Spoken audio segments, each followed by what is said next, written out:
Everybody, I'm Tom Vessel. I'm Zee Garcia. Hello, welcome back, everybody.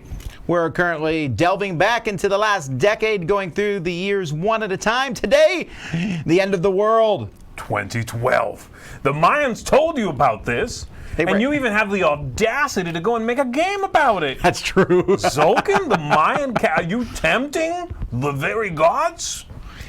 All right, well, before we jump into this video, we have a couple shout-outs to several of our Kickstarter backers. So let's hear it for Hilmar, the Drupal Viking. Thank you very much. We've met this person, actually. Yes. Lovely person indeed. Gregory Huber, Gordon Hart, Thank you. and Tristan Harvey from Montreal, Canada. Love it. All righty. Thank you very much, y'all. We appreciate it. All right, today we are going to be talking, as Tom said, about 2012, and we'll be using the same format. Are you okay? You're excited about this year. It's 2012, man. Yeah, I know you were hoping for that end of the world, but it didn't happen. It's okay, buddy. There's always next year to look forward to. We're going to be using the same format we put into play for the last two videos. That means 4 categories. Top games of the year, we'll be using BGG to take a look at those. We will talk about trends that we spotted. We'll bounce back and forth in some of those. Then we'll talk about our picks, some highlights from the year that are personal to us. And then we'll end with your picks, the viewers' picks. And you can tell us in the comments what you liked from the year, what stuck out to you, all that good stuff. So, what do you say we go to BGG and see what's happening? Want to take a look at it? Okay, I got 2012 is one of the greatest years of gaming. Yeah, if not baby. the greatest. Well, look right here. Okay, so I ranked what do we them. got? I ranked them in order, and for a year that's 8 years ago now, there are still 10 games in the top 100. That's impressive. That is, with our cult of the new type thing that people do, that's extremely impressive. It is. And 2 of them are 12 and 13, which again is still pretty high up for games that came out. And a lot of these are heavy Euros, but you know what? Not all of them. We're also, I should mention right now as we go into this video, some of you are going to say later on in the comments, why didn't they mention this game? Because that many good games came out in 2012. Absolutely. If you even say this is a weak year, I will tackle you out of your chair. I completely agree with you that this is a very strong year. There were a lot of games here that came out that were interesting, that were in some ways innovative, captivating certainly, and there's still games that are played all the time. I did say that 2011 was a bit of a weak year that just reinforced some things put into play in 2010. But I think 2012, yes, indeed, was a good year.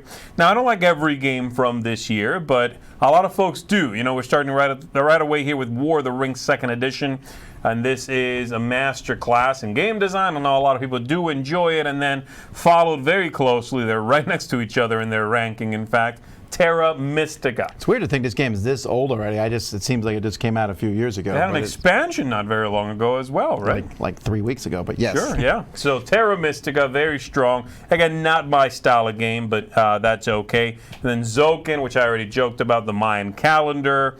We had Robinson Crusoe, a massive cooperative game from Portal Games, and they were definitely at this point swinging for the fences. They already had Hiroshima X. We talked about some games last time, but Robinson was a big award getter for sure, and just a big, audacious design. This thing is a beast. Good luck winning also. It's a tough game. I've won. Once? Did you cheat? I did not cheat. How do you know? Was anybody watching you live? No. Because if you did that, somebody would have caught you cheating, whether you were cheating or not. Okay, so Android Netrunner. Yeah. That is certainly the biggest LCG as far as I can tell, up to maybe some of the recent ones. I agree. And this, we were at Gen Con. I think you were at Gen Con. Yeah. And they brought this. They didn't bring enough. They had to send a truck back to get more. Mm-hmm. The game was that popular. And really, we heard about it. We're like, oh, that's cool. They're bringing back this game from Richard Garfield. Didn't think it would be as... This game blew up. Well, FFG, the publisher, underestimated how many they would need. They did. I mean, we heard that from them. Yeah, this was a phenomenon. This really just blew the doors wide open at Gen Con. There was no one there who was not in some way, shape, or form talking about Android Netrunner. This was the thing to talk about. This is, again, I'm just kind of, as we keep going down through game after game, I'm like, wait, we haven't talked about Keyflower and Lords of Waterdeep yet. They are not in the top 5. Right. Keyflower was, Richard Breese had been making a lot of games. Keyflower was the one that people, he'd been like an indie publisher. People came in and said, oh, his stuff is really good. Lords of Waterdeep came out of nowhere. We knew that Wizards of the Coast was going to make some board games. They had made the Wrath of Charlatan type thing, and then they had made the Combat one. It came out the same year. You can scroll down. It's like in the thousands. Dungeon Command. That's what it was. But Lords of Waterdeep, they're like High Command. That was whatever. I don't recall either. But yeah, all the other Lords ones of Waterdeep, they're like, we're making a Euro game. That's right. About D&D, and I was like, have fun with that. That's the thing. Yeah, they had come out with these miniatures games, which were getting a lot of attention. Great stuff, right? But yeah, they decided to do this worker placement game set in D&D, just mixing all the flavors, and it really took off. Tons of folks say that this is one of their first games that got them into gaming. It's a game that's often still played. I remember folks playing on the app for it. Game that was just everywhere. You know, I wasn't that big a fan of it. I think it's okay, but there's no denying that a lot of folks liked it, and it introduced them to a lot of mechanisms that are very popular still. So yeah, a lot going on there. The next one is a biggie as well. It might be, even though Netrunner made the biggest splash at Gen Con, of the games that came out this year, it's not even the #1 owned game here, but just in society in general. Yes. X-Wing is just, I mean, at the end of the day, Android Netrunner is done.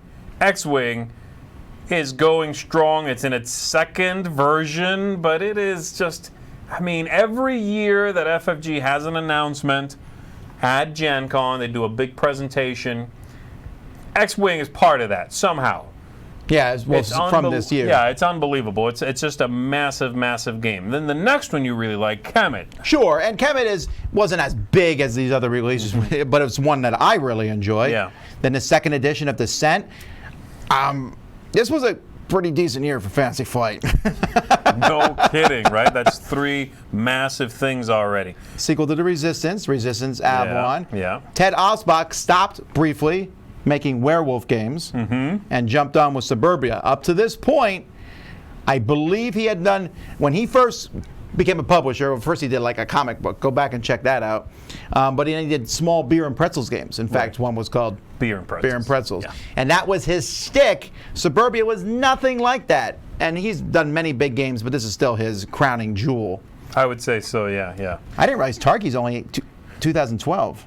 Well, I think Target came out this year, but I don't think it was available in English this year. I thought Target had come out earlier is what I'm saying. I see. No, 2012, but I think it was not in English until a bit later. I'm not certain about that because this date will reference when it was published.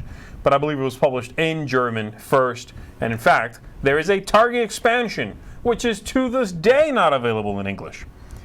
I know. I want that Target expansion. Let me have it. Another big one here, Legendary, the Marvel deck building game. Well, this was Upper Deck's entry. They had made a little collectible card game, but other than that, this was their entry into the board game business. Yeah. And they came on, the Jason Brenner, who was working for them at the time, he came on with a splash. He invited us like, hey, you want to come and play this new game? I was like, ooh, a publisher wants me to come by and play their game. How cool. And it did really well, still going strong to this day. Yeah. We had Seasons, what a lot of people like. Seasons had a little, an expansion here or there. I think there may be 2 now for Seasons. But it was a gorgeously produced game. And the company was definitely someone to watch for if you wanted something that looked really pretty. I don't know if I knew much about this company before Seasons. I just knew, I think at this point, all I really concerned myself with was, wow, folks making games in France know how to make a game look good. That is true. You know, and that's really, that's true to this day. I love French designs usually because they manage to be a great game. Usually very attractive as well. What do we got? Mage Wars Arena. I mentioned this last year that yesterday that Arcane Wonders had come on the scene. They released Mage Wars here, and again, they did so in a really big way. Yeah. And this is hilarious to me. Agricola, Creatures Big and Small, which is a 2-player version of the huge game Agricola, is way down on the list here. Yeah. Love Letter, another massive hit. And I'm going to talk a little bit more about it later on. Okay, maybe we are. Maybe we are. But Definitely something, we'll come back to Love Letter. Love Letter was a big, big hit. Manhattan Project, up to this point, Minion Games, frankly, had been making very mediocre games. I looked at Minion Games as and then they came out with Manhattan Project, and we were like, what is this? Yeah. Really good game. Right. Fantastic game. Yeah, they got a couple of spin-offs off of that, too. More than that, in fact. Mice and Mystics was interesting. Mice and Mystics came out from Plaid Hat. It didn't sound like it would do very well. No, but it felt like a move towards the middle for Plaid Hat. Plaid Hat was a company that, up to this point, was content with making very sort of niche and geeky kind of games. You think so? Right? I don't think there's anything like Mice and Summoner Mystics. Wars. No, what I mean is Summoner Wars, and I think they had Dungeon Run at this point. Right. Were games that did not necessarily have that mass market appeal. Mice and Mystics felt like a move for that. Here's a dungeon crawl that's cute, that's kind of good for kids, good for families. It felt like a move towards a bigger audience. Sure. And I think they definitely stuck that landing. Game was big, got lots of attention, and they are still a company that makes a lot of these games that feel like they have a wider appeal. They had sequels to this and all of that. Speaking of wide appeal. What are we talking about? The Great Zimbabwe? Well, no, that's another very popular game. But Spartacus. Yes, a Game of Blood and Treachery. As I said, I mentioned, I think it was during 2010, our 2010 discussion, this idea of IPs becoming a big established thing. Sure, but this game particularly put Gale Force 9 on the map. Absolutely. Up to this point, Gale Force 9 was cards or whatever. And when I heard Spartacus Game of Blood and Treachery, I was like, oh, great, you got that license? Because that game, that show is slightly not safe for work. And they took it and made a game that I liked. I didn't like it as much as everyone else did, but people liked it. And Gale Force now consistently takes IPs and makes games around them. IPs that you would think wouldn't work also. I know. All the time. Actually, this is kind of their I shtick. assume it will be good at this point. Yes, because they've established themselves quite well. Archipelago was good. Freedom, the Underground Railroad was an interesting game, and it started to tackle, and I think it did begin sort of a minor trend. I hate if this is a spoiler for you, but it kind of began a minor trend of games tackling more serious subjects. No, I didn't put that on my thing, but I didn't either, but I thought about it, and I think this was one of the first ones that stuck out as, we're not hiding this game.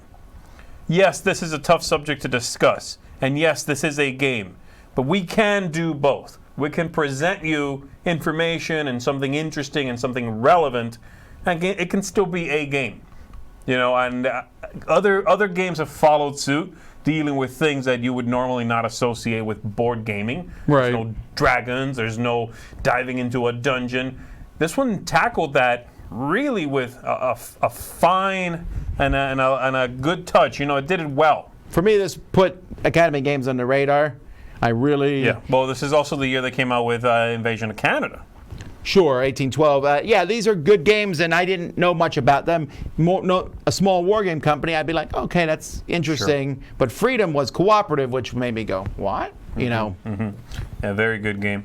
Legends of Andor is still going. A really neat, big, epic game that's a Euro, but also feels like an exciting, attacking fantasy game. You know, it began that, one of the earlier games that did that merging of those two things. Libertalia is just a fun pirate game. I just love it. We got to talk about Zombicide. We got to talk about Zombicide, yeah. Mostly because up to this point, I didn't know anything about Cool Mini or Not. Mm-hmm. I think I might have heard about the website, Cool Mini or Not. Sure, yeah. And then Zombicide came out, and again, it's really weird to think now that it made a big splash at Gen Con, but so did X-Wing, so did Netrunner, and so did Spartacus. But Zombicide was there in full force, and I remember thinking, oh, that's cool. At that point, Cool Mini or Not was working with Soda Pop Miniatures. Mm-hmm. And at the time, I was like, well, this is cool. I don't know if anyone said they'll be the next Fantasy Flight. No, right. But they were. Right. You know, at the time, we didn't know. But Zombicide definitely made them where they are today. And again, we're like way down on the list. There's so many good games here as we go by. And again, I'm not trying to slight any of these games. There's just so many. Coup is one to point out because that really did well for indie boards and cards on top of the thing. It did. At this point, it's funny to see Las Vegas so far down the list when that was the one that won the Spiel des Jahres.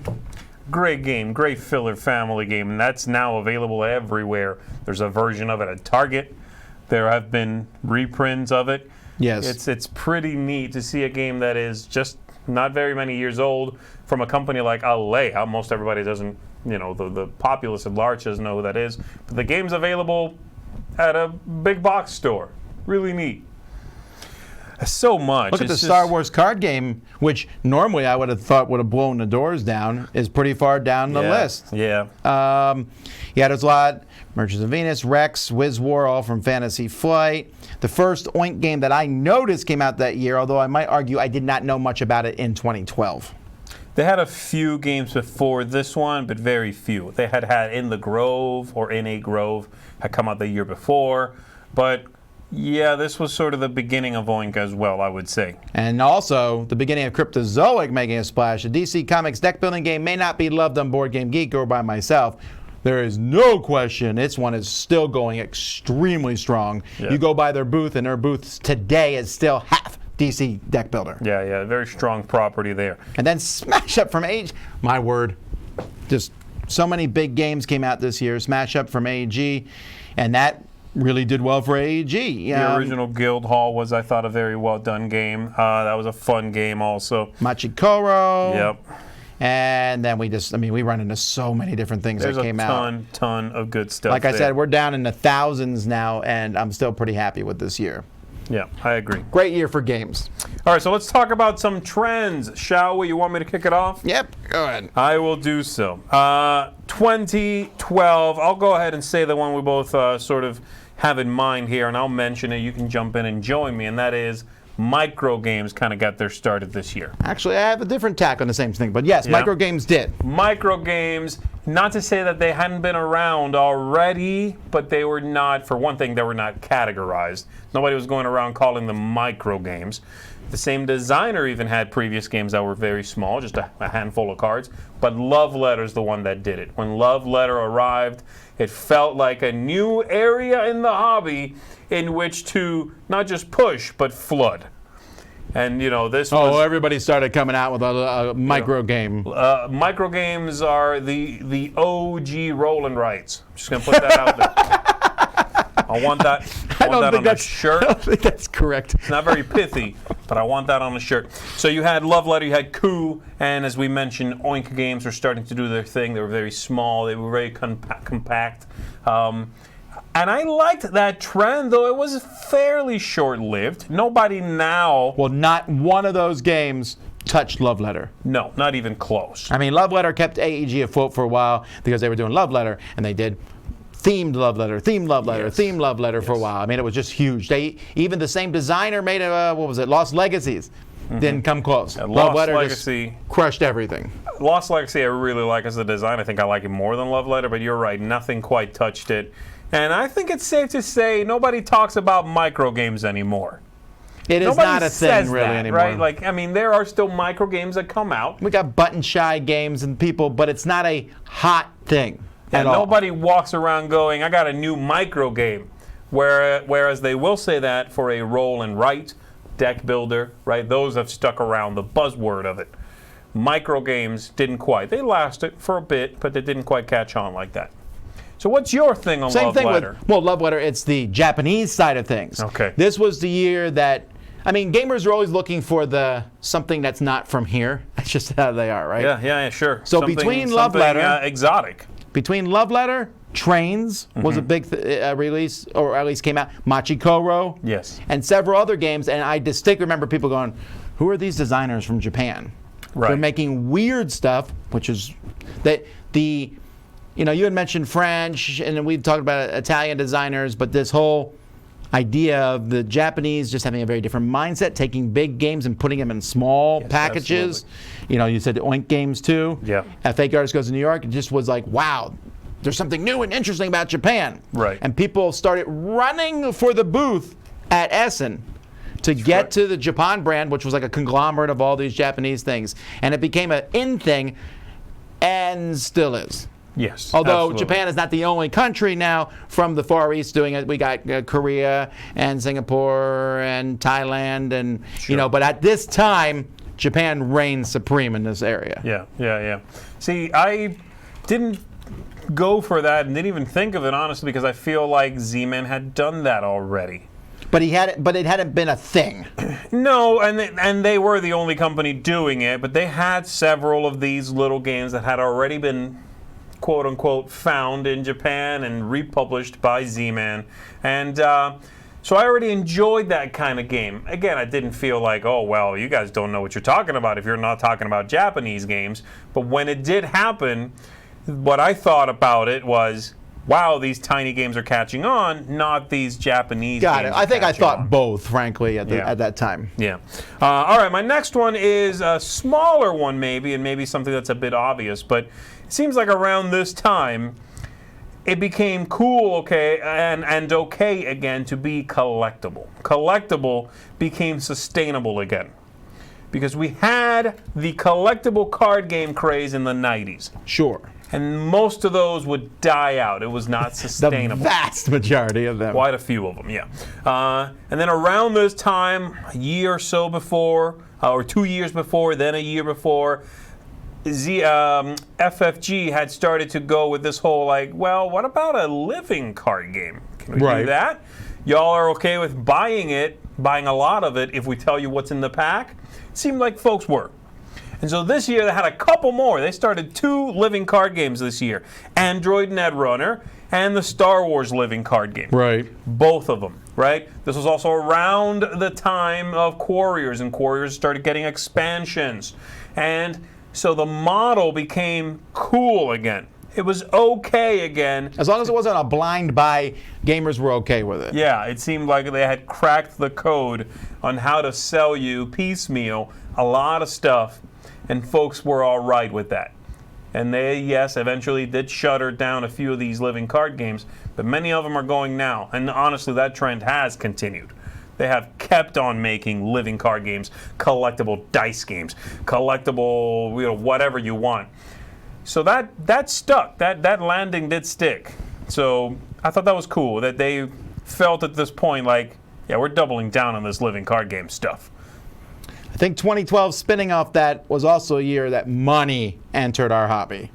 Okay, specifically for several companies. We mentioned Fantasy Flight. If they showed a graph each year at how well the company did, essentially, and 2012 it went like this. Now that's a lot of Netrunner, but a lot of X-Wing. That Star Wars license, which they procured right around this time, which is why you saw X-Wing and you saw the Star Wars card game, and they had it only for miniature and card games at this point in time, and they, oh my word, they ran with that. So Fantasy Flight, and then you saw all those other games, they were just like Descent and all this stuff. Their booth at Gen Con was phenomenal. AEG had 2 major hits that brought money into their company, Smash Up and Love Letter. I mentioned Upper Deck came out with the Legendary, and they were making it. Plaid Hat did well. You mentioned how they moved to the middle a little bit with the Mice and Mystics, but I know for sure that Mice and Mystics made that company solvent. He was able to get on the thing there. Indie Boards and Cards had Coup, which did really well for them. And so all these companies had this money kind of flowing into them. And I remember at Gen Con, people were just like, I'll buy stuff, and it was a really good time. And Gen Con went from being a big con to a huge con. I have a hard time remembering before 2012, honestly, but at 2012, it was packed. It's been packed every year since. Yeah. That's interesting. A lot of those games you did mention are licensed games. That's true. Well, licensing doesn't hurt. And it definitely does not hurt. And then my final one is something we've sort of mentioned here in passing anyway, and that is that this was also the year of minis for everybody. Everybody gets miniatures. You had X-Wing, so if you like that, you like the universe of Star Wars, you like the dogfighting type, X-Wings for you. Zombicide, You like the zombies, you like the hack and slash type, that's for you. We had Mice and Mystics. You want to play with the family? Oh, you want the kids to get miniatures? Bam, we got something for you. Crossmaster Arena even came out this year. It's like, oh, you want the chibis? We got the chibis. They had... That's true. I remember. I never even knew what the word chibi was till this year. There was a miniatures game this year for everybody. And once you get together the idea of miniatures and you get a little Kickstarter, you add those things together. That's explosive, baby. So, yes, miniatures for everybody was definitely the beginning of that was this year. The one other thing that started this year, and I noticed it thanks to Mayfair, of all people, was up to this point, if I wanted games, I went to two places. I went to the local game store, or I went online. Right. But starting this year, I remember distinctly people saying, you can go to Target to get games. Because the Star Trek Catan was a Target exclusive for a year. I remember that being like this, what? That you can't buy it in a local store, you gotta go to Target to get Star Trek Catan? Not a bad version of Catan. Oh, also Target has some other decent games. I know, yeah. This does not feel like 2012 to me. Because I remember seeing it on the shelf. And it feels more modern than that. It feels more recent than that. But yeah, that was 2012. It was a big year for gaming in many regards, and we're not even touching just. There's so much stuff on there, like the beginning of Cool Mini or Not, the Fantasy Flight at their peak. I think this was maybe 13, 14 might have been the peak, but this was definitely Fantasy Flight was like ruling gaming at this point. Yeah. Right. All right, you ready to talk about some picks? Yeah. All right, what do you got? Why don't you start with one of yours? Well, I mean, we already mentioned it a little bit, and that's Kemet. Kemet was like one of those games of the year for me. I thought it would be cool, because it had all these little miniatures inside it. But man, when it hit every button for me. Kind of a follow-up to Cyclades, also sort of how they were pitching it. Sure. And you liked it even more than you liked Cyclades. I know it worked for you. That one was really it was a good game, and I don't know how else to explain it. It just was all my buttons. Cyclades I liked, but I was like, why do we have all these little miniatures? We don't even fight with them. Then in Kemet, they're like, you can now. I was like, well, thank you. Yes. Well, for me, it's something similar, but it's one that had the fighting, had all those things, but also had a lot of Euro sensibilities wrapped around it. Legends of Andor, of course, is what I'm talking about. Yeah, I knew you would talk about this one. Not one that I thought I would like when I first played it. It seemed like a hack and slash game with a fairly generic fantasy theme wrapped around it. They came up with their own monsters and all that, which I thought was nice. But the game had such solid mechanisms. It was such a well-done game. A design from the artist, by the way, which was really cool. Work of passion, clearly. And it's a game that's had tons of expansions. It's very dense by now. Lots going on. But it was an engaging game. And one that made you not just chuck some dice right and attack and be like, I got to wipe out the board. But do so with some thought. You had to be careful. You had to solve the puzzle of the game, so to speak. Really neat stuff. And it also had... It's one of the few games that has one of those modes in which they teach you to play by playing, where it came out with all these, you'd follow sort of a script to learn how to play. That was not around really before That's this. not a big thing, and still not really a big thing. No, I think we had seen it the previous year. Mage Knight did it. But yeah, it's still a rare thing. I like it. Not a big thing, yeah. And Legends of Andor, great game still.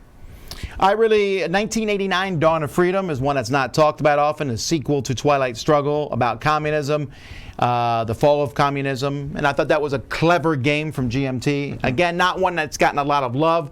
And I don't play a lot of GMT games over, I just don't. Sure, but this was one that I really enjoyed. I kind of like that deep delve into history. And I'm just kind of pointing a few out here that we haven't talked about, because I did like a lot of these big ones, like Smash Up and all this stuff. That was a lot of fun for me. I'll talk about one more. How about that? I got a couple here, but I'll mention one more. And that's Atlantis Rising came out this year from Z-Man Games. I never heard of it. No, never heard of it. I already knew I liked the company, and I already knew I liked their co-ops, because, of course, they came out with Pandemic a few years before. So when Atlantis Rising came out, the theme captivated me. I knew it was a co-op, so I was really excited to try it. I definitely liked it the most. I remember distinctly sitting down and playing. We were playing at a different location at that point. I remember that. And I liked it the most by far. And there was just something about the game that spoke to me. I loved push your luck mechanisms, and this was a game that was both a worker placement game and a push your luck game. It combined them while forcing everyone to really work together. So it's not about, I'm pushing my luck and you're over there going, well, I hope you fail. You wanted me to succeed. You wanted to help me succeed, right? So it felt like a fresh design. There's still not a lot of worker placement, co-op games that are worker placement games, for one thing, and certainly, that have this combination of it and push your luck. And, of course, I have to finish with talking about the reprint that just happened not very long ago. They really reworked many areas in the game and made it a game that feels just finely balanced. It feels engaging. It feels dramatic. And it is a stunning game. I always thought it was a pretty game. Now it's a stunning game. It really is. So, second edition Atlantis Rising. Video 1 hour ago. Yeah. Very, very nice stuff. All right, that's it for your picks? Yeah, again, there's so many of my top 100 came out during this year. I do want to mention real quick before we jump to everyone, this was also a year of growth. You were at Gen Con with me. This was the first year, I want to say, maybe the previous year, but it was certainly the beginning of me attending conventions. It was not something I was particularly attracted to. I remember we talked about that a little bit.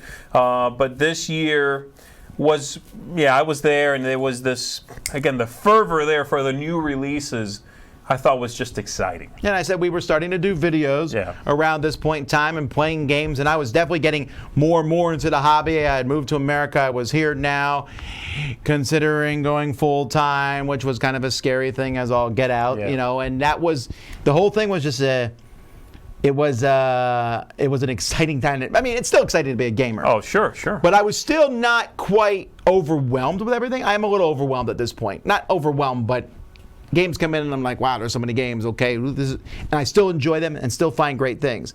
At this point, I was still like just wowed at everything. Mm-hmm. Wow. Everything I saw, everything I went to just blew me away. But yeah. All right, that's what we think.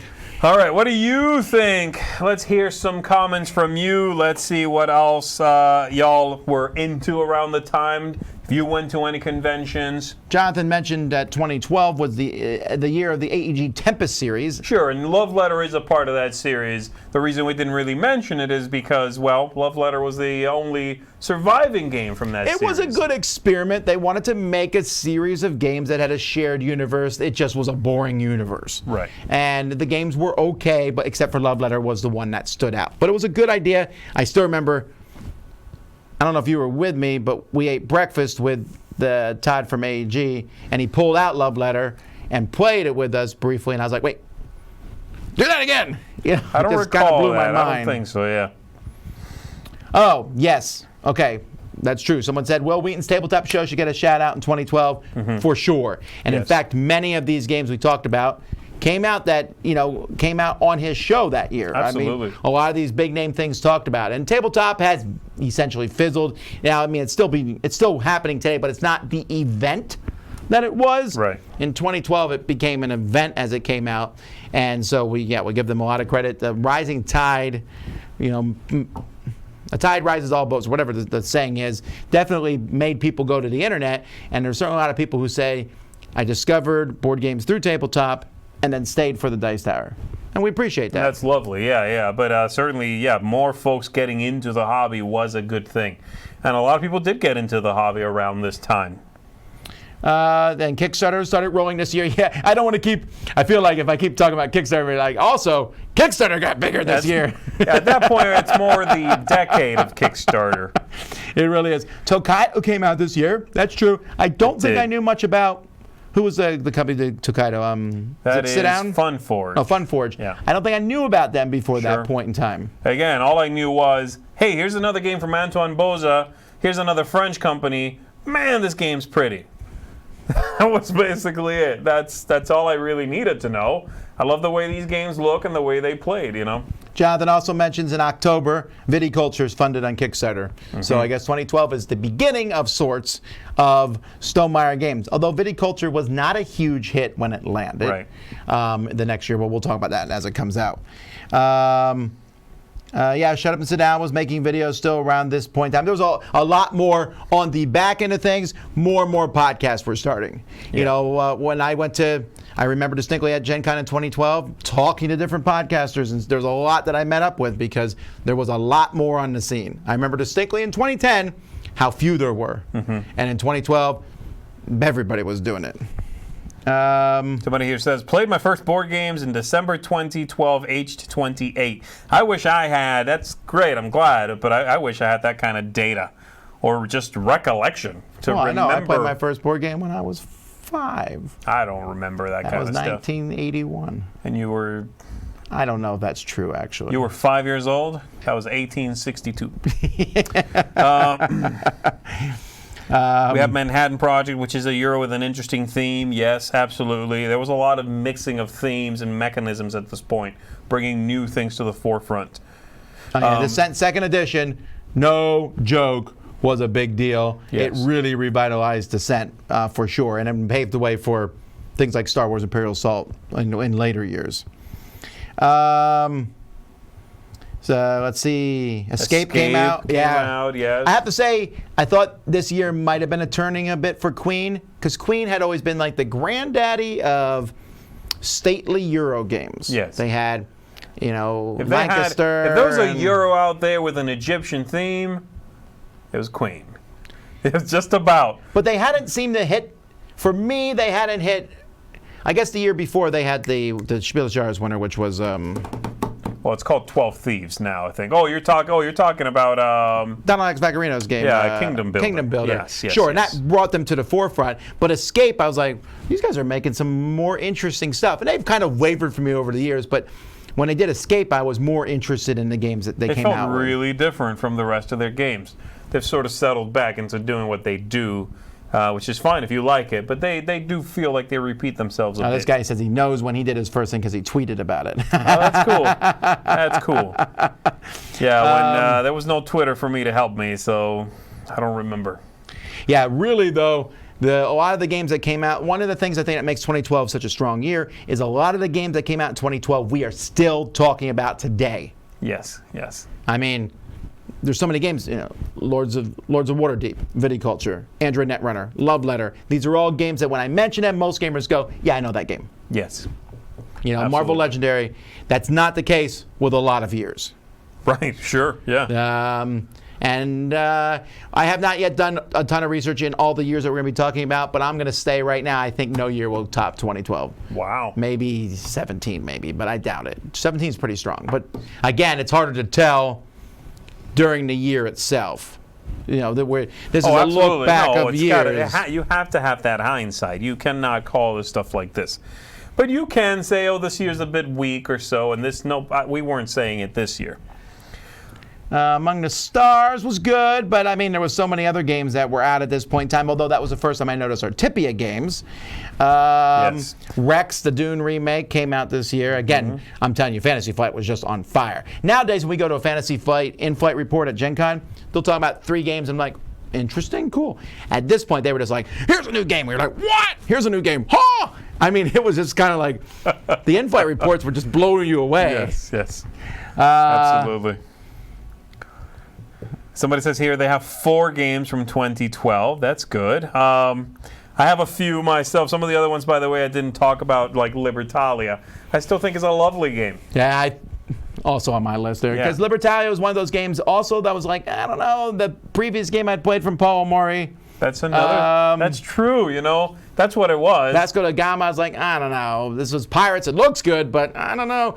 And then I played and I was like, maybe Paulo Mori? I had him wrong. And nowadays, if Paulo Mori does a game, I'm like, I'm in. It's true, yeah. That's quite a reversal on a designer. He just misstepped that one time. Yeah, no, it's... I'm kidding. You're right. No, that game is definitely well-liked that you don't like, but I do like Paulo Mori games now. He's got a certain lightness to his games that wasn't apparent at first.